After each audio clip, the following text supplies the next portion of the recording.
সৌজন্যে online foundation school and college.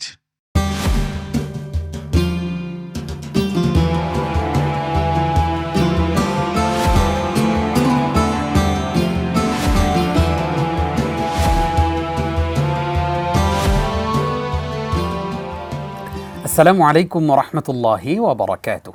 ইন্নাল হামদুলিল্লাহ ওয়াসসালাতু ওয়াসসালামু আলা রাসূলিল্লাহ ওয়া বা'দ। প্রিয় দর্শক শ্রোতা, কাছে দূরে বিশ্বজুড়ে যে যেখান থেকে এই মুহূর্তে উপভোগ করছেন, এটি নিউজের জুমাবারের আয়োজন ইসলাম কি বলে অনুষ্ঠানটি নিবেদন করছে online foundation school and college. প্রিয় দর্শক, প্রতি সপ্তাহে আমরা একটি গুরুত্বপূর্ণ বিষয় আলোচনা শুনে থাকি আমাদের বিদগ্ধ বিজ্ঞ প্রাজ্ঞ স্কলারের কাছ থেকে। যথারীতি আজকেও আমাদের স্টুডিওতে এসেছেন দেশের প্রখ্যাত আলেমী দ্বীন, জননন্দিত মিডিয়া ব্যক্তিত্ব আসুন্নাহ ফাউন্ডেশনের সম্মানিত চেয়ারম্যান শেখ আহমদুল্লাহ।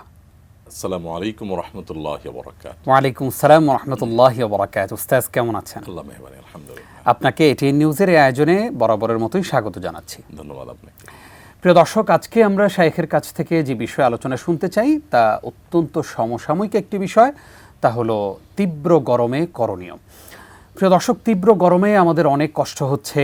অনেকে আমরা যাদেরকে আল্লাহ রাব্বুল আলামিন তৌফিক দিয়েছেন, আমরা অনেকে এসির নিচে ঘুমোচ্ছি, কিন্তু এমন অনেক মানুষ আছেন যাদের একটি ফ্যান পর্যন্ত নেই। সেই মানুষগুলো কেমন আছেন? গ্রামে তীব্র গরমে মানুষগুলো কি করছে? এ বিষয়ে আজকে ইসলামের দিক নির্দেশনা কি, সে বিষয়ে শুনবো আলোচনা। আপনারা আমাদের সঙ্গে যুক্ত হতে পারেন atnnews@gmail.com এই মেইলে আপনারা আমাদেরকে প্রশ্ন জানাতে পারেন। চলুন প্রিয় দর্শক, আলোচনা শুনে আসি। শেখ, শুরুতেই আমাদেরকে জানাবেন যে এই যে গরমের তীব্রতা, এই তীব্র গরম এটা কি জাহান্নামের কোনো উত্তাপের অংশ?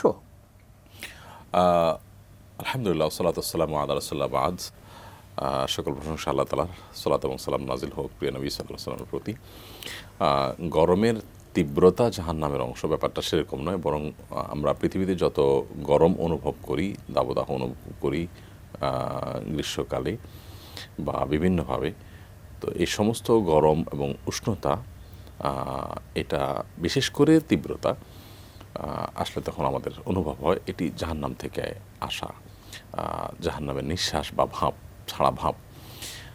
আর এটি বিশুদ্ধভাবে বর্ণিত হয়েছে সহিহ বুখারীতে, হাদিসে বর্ণিত হয়েছে। নবী করিম সাল্লাল্লাহু আলাইহি ওয়াসাল্লাম বলেছেন যে তোমরা যে গরমের কষ্ট অনুভব করো, তীব্রতা অনুভব করো, এটা জাহান্নামের ছাড়া ভাব। শুধু তাই নয়, আমরা যে শীতের তীব্রতা অনুভব করি সেটাও তাই। কারণ আমরা জানি যে জাহান্নাম অদৃশ্যের জগতে হলেও জাহান্নাম এর বিশালতা, এর ব্যাপকতা, এটা আমাদের যে আপনার নাগাল আছে, নাগালের বাইরে। তো সেই জাহান্নামের দুটি বিভাগ আছে, একটা হলো নার, যেটা আগুন বলা হয়, আর একটা হলো জামহারির বা ঠান্ডা। পাপিষ্ঠদেরকে আল্লাহ সুবহানাহু ওয়া তাআলা শেষ আগুন এবং ঠান্ডা এই দুইটা বিভাগে শাস্তি দিবেন। তো জাহান্নামের আগুনের তীব্রতা এবং সেখানকার ঠান্ডার তীব্রতা এত বেশি যে এক অংশ অন্য অংশকে গ্রাস করে ফেলার উপক্রম। তখন আল্লাহ রাব্বুল আলামিন জাহান্নামকে একটা নিঃশ্বাস ছাড়ার অনুমতি দিয়েছেন, থেমে থেমে। এই নিঃশ্বাসটাই পৃথিবীতে বিভিন্ন প্রান্তে, বিভিন্ন সময়ে, বিভিন্ন ঋতুতে আল্লাহ তাআলা বন্টন করে এটাকে গরম এবং ঠান্ডা আকারে আমাদেরকে দিয়েছেন। যদিও এর মাধ্যমে আমরা অনেক উপকারিতা পাই, আমাদের ফল ফসল পাকা থেকে নিয়ে নানান বিষয়ের সাথে জড়িত রয়েছে, কিন্তু দিন শেষে এটি আমাদেরকে স্মরণ করিয়ে দেয় জাহান্নামের কথা। আল্লাহ তাআলা কোরআনে বলেছেন, কুল নারু জাহান্নামা আশাদ্দু হাররা, বলে দিন হে রাসূল যে দুনিয়ার যে গরমের তীব্রতা অনুভব করছো, এই গরমের তীব্রতার কারণে আল্লাহর কোনো নির্দেশ পালন থেকে তোমরা যদি পিছপা হও, তো জাহান্নামের আগুন কিন্তু এর চাইতে বেশি ভয়াবহ, আরও তীব্রতর। বিভিন্ন হাদিসে বর্ণিত হয়েছে যে নবী রাসূলুল্লাহ সাল্লাল্লাহু আলাইহি ওয়াসাল্লাম বলেছেন, দুনিয়াতে আমাদের আগুনের যে উত্তাপ, এর চাইতে 70 গুণ বেশি উত্তাপ রয়েছে জাহান্নামের আগুনের।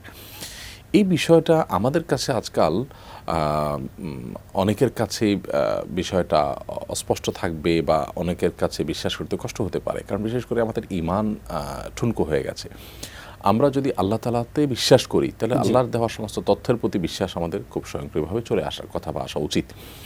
তো আল্লাহ রাব্বুল আলামিন এবং নবী করিম সাল্লাল্লাহু আলাইহি ওয়াসাল্লাম, আল্লাহ রাসূল, তার থেকে বর্ণিত যে তথ্য উপাত্ত আছে সেগুলো বিশ্বাস না করলে আমাদের ঈমান থাকবে না। যদিও এটি হাদিসের বর্ণিত বিষয়, কোরআন বর্ণিত নয়, কিন্তু হাদিসটি বিশুদ্ধ এবং বুখারীতে বর্ণিত হয়েছে, যার কারণে জাহান্নামের সেই নিঃশ্বাস কীভাবে দুনিয়াতে আসে, কীভাবে এটি আল্লাহ তাআলা পাঠান, সেটা একমাত্র আল্লাহ তাআলা ভালো জানেন। আজ বিজ্ঞান অনেক কিছু গবেষণা করে বের করেছে যেটি হয়তো 200 বছর আগে মানুষ কল্পনাও করতো না, জানতও না।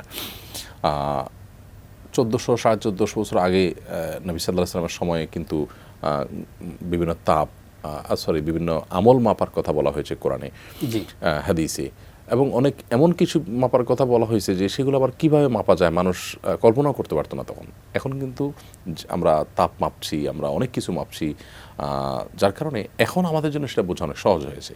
তো হাদিসের কোনো বিষয়, কোরআনের কোনো বিষয় যদি আমাদের এখন বুঝে না আসে, হয়তো 1000 পরে বুঝে আসবে, অথবা নাই বা আসলো, কিন্তু আল্লাহ তাআলা যা বলেছেন তার সব কিছুই আমাকে বুঝে ফেলতে হবে, ইট নট নেসেসারি সব কিছু আমি বুঝে ফেললেই তারপর আমি বিশ্বাস করবো, এটাই যদি হয় তাহলে সেক্ষেত্রে দিন শেষে আমি তো আমার বুঝের গোলাম হলাম, আল্লাহর গোলাম হলাম না।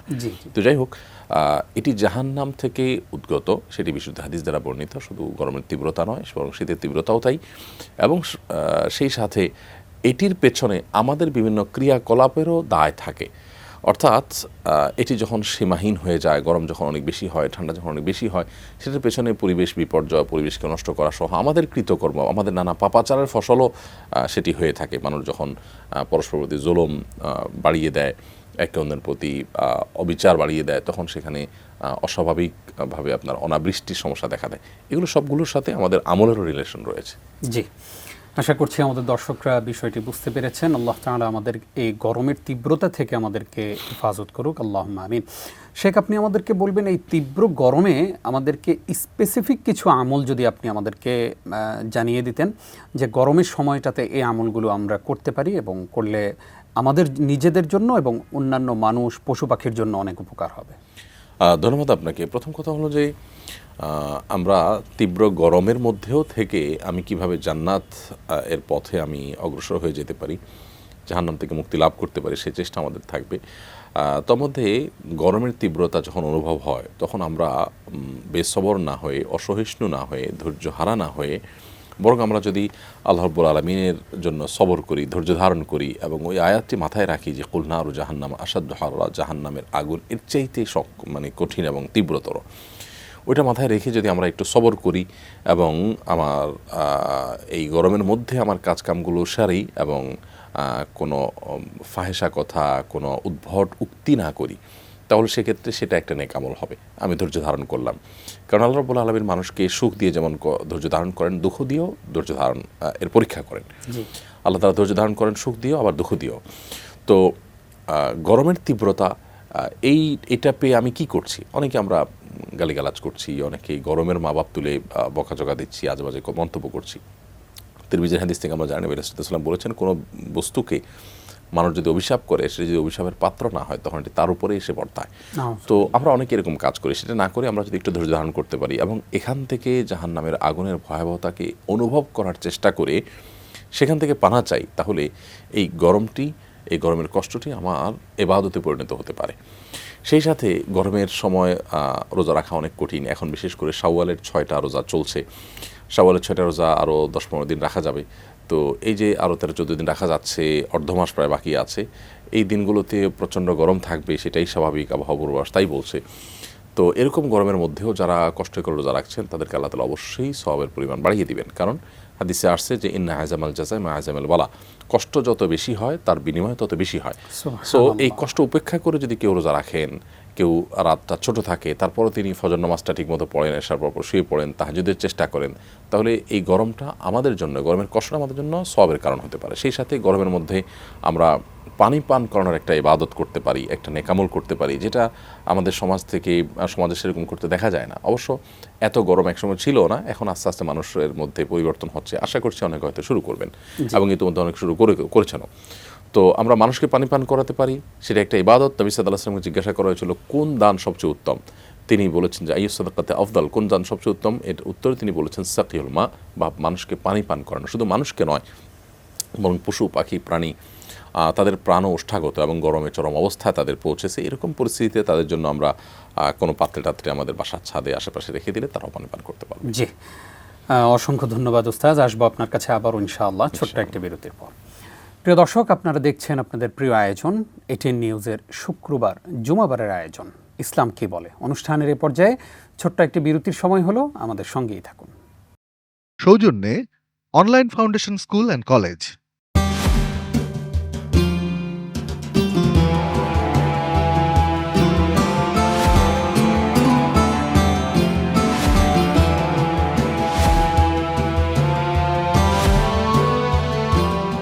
প্রিয় দর্শক, আরও একবার স্বাগত জানাচ্ছি আপনাদেরকে। আপনারা দেখছেন ইসলাম কি বলে, যে আয়োজনটি আমার আপনার জীবনের জন্য অত্যন্ত গুরুত্বপূর্ণ, কারণ এখান থেকে আপনি জীবনের অনেক প্রশ্নের জবাবগুলো কোরআন সুন্নাহর আলোয় নিতে পারি। কোরআন সুন্নাহর আয়নায় এই প্রশ্নগুলোর জবাব আমরা নিতে পারি আমাদের বিজ্ঞ স্কলারের মাধ্যমে। আজকেও যথারীতি আপনাদের প্রশ্নের জবাব দিচ্ছেন দেশের প্রখ্যাত আলেম দ্বীন শেখ আহমদুল্লাহ। উস্তাজ, আরও একবার স্বাগত জানাচ্ছি আপনাকে। শেখ, আপনি আমাদেরকে কিছু আমলের কথা শোনাচ্ছিলেন, প্রাণীদেরকেও পানি পান করানোর কথা বলছিলেন। আর কি কোনো আমল রয়েছে? দেখুন, গরমের তীব্রতা কমাবার জন্য আমরা বর্ষাকালে বা উপযুক্ত সময়ে বৃক্ষরোপণের কাজটা করতে পারি। কারণ আমরা জানি যে যত বেশি বৃক্ষরোপণ করা যাবে তত বেশি আমাদের পরিবেশ শান্ত হবে, তত বেশি আমাদের পরিবেশে গরমের তীব্রতা কমবে, স্বস্তি মানুষ পাবে। অতএব এটি অত্যন্ত অপরিহার্য একটি কাজ। বৃক্ষ রোপণের চাইতে অবশ্য বৃক্ষ পরিচর্যার কাজটা অনেক বেশি গুরুত্বপূর্ণ, কারণ শত শত বৃক্ষরোপণ করা হলেও টিকে খুব অল্প সংখ্যক গাছ। তো এই কাজটি আমরা প্রত্যেকে যার যার জায়গা থেকে করতে পারি। এমনকি যারা শহরে বসবাস করছি, হয়তো আমার রোপণ করবার মতো জায়গা নেই নিজের, তো আমরা আমাদের বারান্দায়, আমাদের বাসাবাড়ির আশেপাশে যেখানে আমরা জায়গা পাই সেখানে আমরা টবে অন্তত গাছ লাগাতে পারি। মানে আমার সাধ্যের শেষটুকুন দিয়ে আমি অন্তত চেষ্টা করতে পারি। বৃক্ষরোপণ করা এমন একটা ইবাদত, এমন একটা ভালো কাজ, যেটি সাদকা জারিয়ামূলক ভালো কাজ। আমরা সাদকা জারিয়া বলতে শুধু মসজিদ মাদ্রাসা করাকেই বুঝি, অথচ মসজিদ মাদ্রাসা নির্মাণের বাইরেও কিন্তু সাদকা জারিয়ার একটা গুরুত্বপূর্ণ খাত হলো এই বৃক্ষরোপণ। নবী করিম সাল্লাল্লাহু আলাইহি ওয়াসাল্লাম বলেছেন, তোমাদের কেউ যদি বৃক্ষরোপণ করে সেখান থেকে মানুষ তো বটেই, এমনকি কোনো পশু পাখি প্রাণী কীড়া পতঙ্গ তারা যদি, পোকামাকড়ও যদি সেখান থেকে খায়, খাবার সংগ্রহ করে, পাতাবল্লভ থেকে সেটার থেকে অক্সিজেন গ্রহণ করে, ছায়া লাভ করে, তাহলে এর মাধ্যমে তোমরা সাদকা জারিয়া সওয়াব পাবে। সো আমি অনেক প্রাণীকে খাওয়াতে চাইলেও সেটার সুযোগ কিন্তু নেই, কিন্তু বৃক্ষরোপণের মাধ্যমে সেই কাজটা আমি করতে পারছি। তো এই জন্য আমার হাতে রোপণ করা কিছু গাছ যেন আমার মৃত্যুর পর থেকে যায়, তাহলে আমার কবরে এগুলো থেকে সব যেতে থাকবে, মানুষ এবং প্রাণীর উপকৃত হবে এবং আমরা সব পেতে থাকবো। তো গরমের তীব্রতায় বিশেষ করে এই বৃক্ষরোপণের সংকল্প আমরা করতে পারি। আসনা ফাউন্ডেশন থেকে আমরা আমাদের প্রতিষ্ঠান থেকে গত বছর 1 লক্ষ গাছ আমরা সারা দেশে বিতরণ করেছি। আলহামদুলিল্লাহ এবছর আমরা 3 লক্ষ গাছ বিতরণের প্রস্তুতি নিচ্ছি। যদিও আমাদের কাছে পর্যাপ্ত তহবিল নেই, কিন্তু আমরা শুরু করেছি আল্লাহর উপর ভরসা করে। হয়তো যারা কল্যাণকামী তারা আমাদের সাথে এসে সামিল হবেন, যোগ দেবেন। তো এরকম আমরা প্রত্যেকে যার যার মতো করে আমরা কাজ করতে পারি। আমরা শুধুমাত্র যে আপনার যে সমস্ত ফলগুলো খেয়ে থাকি, এগুলোর যে বিচি, এই বিচিগুলো যদি আমরা সংরক্ষণ করি এবং সেগুলো যদি আমরা একটু মাটি দেখে দেখে দেখে ফেলে দিই, তাহলে সেখান থেকে কিছু না কিছু গাছ টিকে যাবে। এটা একটা গুরুত্বপূর্ণ আমল। জি, আশা করছি আমাদের দর্শকরা সেই আমলটুকু করার চেষ্টা করবেন ইনশাআল্লাহ। শেখ, আমাদের কাছে অনেকেই জানতে চান যে সম্প্রতি আমরা দেখেছি যে আপনি সালাতুল ইস্তেসকার নামাজ পড়িয়েছেন। তো এই বৃষ্টি প্রার্থনার এই নামাজের মাধ্যমে আমাদের আসলে অনেক সময় দেখা যায় যে আমরা বৃষ্টি প্রার্থনার নামাজ পড়লাম, কিন্তু তারপরে বৃষ্টি হলো না। কেউ কেউ মনে করেন যে এই নামাজ কি কবুল হলো না, নাকি বিষয়টা কি আসলে? ধন্যবাদ আপনাকে। এমনিতে ইস্তিসকা এমন একটি ইবাদত যে ইবাদতটি গরমের তীব্রতায় করতে হয়। নবী করিম সাল্লাল্লাহু আলাইহি সাল্লাম যখন গরমের তীব্রতায় অনাবৃষ্টির কারণে ফল ফসল ধ্বংসের মুখে ছিল, তখন তিনি ইস্তিসকার নামাজ পড়েছেন এবং আশ্চর্যজনকভাবে এবং তার মুআজিজা হিসাবে তৎক্ষণাৎ একেবারে সালাতুল ইস্তিসকার মধ্যেই আপনার ভর বৃষ্টি নাজিল হয়েছে এবং এত বৃষ্টি হচ্ছিল যে মদিনার কাঁচা ঘরবাড়িগুলো নষ্ট হচ্ছিল। তখন সাহাবীরা এসে বললেন, ইয়া রাসূলুল্লাহ, বৃষ্টি তো এখন বেশি হচ্ছে। তখন তিনি আবার দোয়া পড়লেন, আল্লাহুম্মা হাওয়ালাইনা ওয়ালা আলাইনা, আল্লাহ আমাদের আশেপাশে যে সমস্ত জায়গা বৃষ্টি হলো আমাদের ক্ষয়ক্ষতি হবে না, ফসলের মাঠে সেখানে বৃষ্টি দেন। তো এটা নবী সাল্লাল্লাহু আলাইহি ওয়াসাল্লামের জীবনে ঘটেছে, বিশুদ্ধ হাদিস দ্বারা প্রমাণিত। জি। এর বাইরেও ইস্তেসকার নামাজ চলাকালীন সময় বৃষ্টিরও ঘটনা, মানে একাধিক ঘটনা আছে। তবে এটা ঠিক যে আল্লাহ রাব্বুল আলামিন কখন বৃষ্টি দিবেন না দিবেন সম্পূর্ণ এটা আল্লাহ তাআলা ফয়সালা। প্রথম কথা হলো আমাদের নবী সাল্লাল্লাহু আলাইহি ওয়াসাল্লাম অনাবৃষ্টির জন্য আল্লাহর কাছে দোয়া করেছেন, এই দোয়া করাটা একটা সুন্নাহ। দ্বিতীয় কথা হলো যে অনাবৃষ্টি দূরের জন্য মানুষের ইস্তেগফার দরকার, বিনয়, নম্রতা এবং মানুষ পরস্পরের প্রতি যে জুলুম অবিচার করে থাকে সেগুলো থেকে ইস্তেগফার করা দরকার। তো ইস্তেসকার নামাজ আমাদেরকে সেই সুযোগ এনে দেয়, সেটি হলো একটি বিষয়। আর আল্লাহ রাব্বুল আলামিন আমাদেরকে প্রশান্ত করার জন্য, আমাদেরকে শান্তি দেওয়ার জন্য আমাদের দোয়া কবুল কখন করবেন না করবেন সেটা সম্পূর্ণ আল্লাহ তাআলার ইচ্ছা। অনেক সময় আমরা দোয়া কবুল করি এক সময়, তার কবুল হয় অনেক পর। জীবনে এরকম বহুবার আমরা আল্লাহর কাছে অনেক কিছু চেয়েছি, সে চাওয়াটা পূর্ণ হয়ে গেছে, আমরা তো ভুলেও গেছি কখন কি চাইছি, কিন্তু আল্লাহ তাআলা ভুলেন নাই। তো বান্দা অনেক সময় চান, বান্দা তো জানেন না তার কোন জিনিসটা কখন দরকার হবে। ঠিক বাচ্চাদের মতো, বাচ্চারা অভিভাবকের কাছে অনেক কিছু চায়, অভিভাবক তার যখন দরকার ঠিক তখনই দেন। তো আমাদের কাজ চাওয়ার মাধ্যমে আমরা কাঙ্ক্ষিত জিনিসটা পাই কিংবা বিলম্বে পাই, সওয়াবটা আমাদের ঠিকই থেকে যাবে। আমরা এটাকে বস্তুবাদী পৃথিবীতে এখন আমাদের গিভ অ্যান্ড টেকের ব্যাপারটা আমরা মানে শুধু নগদেই বুঝি, এর বাইরে আর বোঝার চেষ্টা করি না। পরকালীন বিষয়টা সেরকম না। আমরা চাইলাম, এই চাওয়াটাই একটা ইবাদত, এর মাধ্যমে আমার আমলনামা সওয়াব লেখা হয়েছে ইনশাআল্লাহ, এবং এর মাধ্যমে আমি তওবার সুযোগ পেয়েছি, সেটি হয়ে গেছে। আর কাঙ্ক্ষিত বিষয়টা আল্লাহ তাআলা এখন দেন কিংবা একটু পরে দেন, সেটা একান্ত আল্লাহ। নবী সাল্লাল্লাহু আলাইহি ওয়াসাল্লাম তার জীবনে বহু দোয়া করেছেন আল্লাহ তাআলার কাছে, তৎক্ষণাৎ কবুল হয়নি। বৃষ্টির প্রার্থনাটা যেরকম হয়েছে, তিনি আল্লাহর কাছে চেয়েছেন আবু জাহাল যেন হেদায়েত লাভ করে, আবু জাহাল তো হেদায়েত লাভ করেননি। তিনি সব মানুষের হেদায়েত লাভ জন্য চেষ্টা করেছেন, আল্লাহ নিজেই বলেছেন সাওয়াউন আলাইহিম আনজারতুহুম আম লাম তুনজিরহুম লা ইউমিনুন। তো বোঝা গেল যে আমরা আমাদের চেষ্টা করেই আল্লাহ তাআলার কাছে সওয়াব লাভ করব।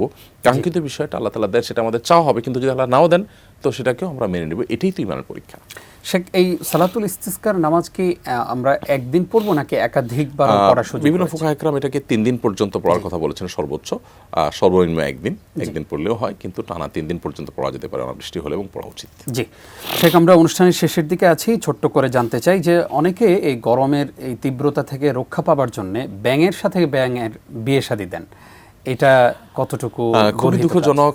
না ধর্মীয়ভাবে এটি আপনার এর কোনো ভিত্তি আছে, না এর কোনো বৈজ্ঞানিক ব্যাখ্যা বা ভিত্তি আছে, খুবই হাস্যকর। আমরা এ ধরনের কুসংস্কার থেকে অবশ্যই বেরিয়ে আসার চেষ্টা করা উচিত। মিডিয়ার মারফত আমরা দেখেছি যে অনেক জায়গায় মানুষ এই অনর্থক কাজটি করছেন, ব্যাঙের সাথে ব্যাঙের বিয়ে দেওয়া অথবা এ জাতীয়, অনেকে ঢোল তবলা গান টান বাজিয়ে আপনার গায়ে কাদা মেখে নানাভাবে তারা বৃষ্টি প্রার্থনা করছেন। এগুলো একেবারেই কুসংস্কার।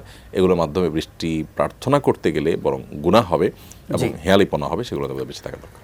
আশা করছি আমাদের দর্শকরা বেঁচে থাকবেন। উস্তাজ, আজকের পর্বের সর্বশেষ প্রশ্ন, ইসলামে আসলে শ্রমিকের মর্যাদা অধিকার কি দিয়েছে আপনি আমাদেরকে জানাবেন? দেখুন, ইসলামে শ্রমিকের মর্যাদা অধিকার এত বেশি দিয়েছে যে আজকাল শ্রমিকের অধিকার আদায়ের জন্য যে সমস্ত প্রতিষ্ঠান কাজ করছে, যে সমস্ত ব্যক্তিরা কাজ করছেন, তারা যে সমস্ত দাবি দাওয়া পেশ করছেন, ইসলাম এর চাইতে আর অনেক বেশি অগ্রসর এই ক্ষেত্রে। নবী করিম সাল্লাল্লাহু আলাইহি ওয়াসাল্লাম বলেছেন যে তোমরা শ্রমিকের মজুরি দিয়ে দাও তাদের গায়ের ঘাম শুকাবার আগে। পৃথিবীতে আজও পর্যন্ত কোনো শ্রমিক ইউনিয়ন অথবা শ্রমিকদের আন্দোলন নিয়ে যারা কাজ করছেন, কোনো প্রতিষ্ঠান, জাতিসংঘের সংশ্লিষ্ট ডিপার্টমেন্ট অথবা দেশে বিদেশে যত প্রতিষ্ঠান কাজ করছে, তাদের কেউ কিন্তু আজও পর্যন্ত এই দাবি করে নাই যে শ্রমিকদের বেতন মাস শেষ হওয়ার আগে দিতে হবে। এটা কিন্তু কেউ করে নাই। ইসলাম বলেছে ঘাম শুকাবার আগে দিতে হবে। আর ঘাম শুকাবার আগে দিতে হবে এই কথা পালন করতে গিয়ে সৌদি আরবে একটা কালচার আছে, এবং আরও কোনো দেশে থাকতে পারে আমার জানা নেই, সৌদি আরবটা আমি জানি যে সেখানে মাস শেষ হওয়ার আগে বেতন দেওয়ার কালচার আছে। মানে মাস যদি 30 হয় তাহলে 30 তারিখে বা 31 তারিখে শেষ হয়, তাহলে 25 তারিখ 27 তারিখে বেতন হয়ে যায়। তো এই যে একটা ব্যাপার ইসলামের, এটা কিন্তু বোঝা যায় যে শ্রমিকদেরকে কত অধিকার দেওয়া হয়েছে। সেই সাথে তাদেরকে নিজের সাথে খাওয়াতে বলা হয়েছে, নিজে যা খাচ্ছি তা খাওয়াতে বলা হয়েছে। আমরা কোনো মালিক আমার অধীনস্থ কাউকে তার জন্য জামা কিনবো আমার মতো জামা, তার বাচ্চার জন্য জামা কিনবো আমার বাচ্চার মতো জামা, একই জামা পরে হাঁটবে, এটা আমরা চিন্তা করতে পারি না। একসাথে বসে খাওয়াবো আমরা চিন্তাই করতে পারি না। ইসলাম কিন্তু সেই অধিকার তাদেরকে দিয়েছে। অসংখ্য ধন্যবাদ উস্তাদ। দেখতে দেখতে আমরা অনুষ্ঠানের একেবারেই শেষের দিকে চলে এসেছি। কষ্ট করে আমাদেরকে সময় দেওয়ার জন্য এটি নিউজের পক্ষ থেকে আপনাকে ধন্যবাদ জানাচ্ছি। ধন্যবাদ আপনাকে। প্রিয় দর্শক, এতক্ষণ যারা আমাদের সঙ্গে ছিলেন আপনাদেরকেও ধন্যবাদ জানাচ্ছি। আজকের মতো শেষ করছি ইসলাম কি বলে, যেটি নিবেদন করেছে online foundation school and college. আজ এই পর্যন্তই বিদায় নিচ্ছি আমি নিজাম বিন মুহিব। আসসালামু আলাইকুম ওয়া রাহমাতুল্লাহি ওয়া বারাকাতুহু।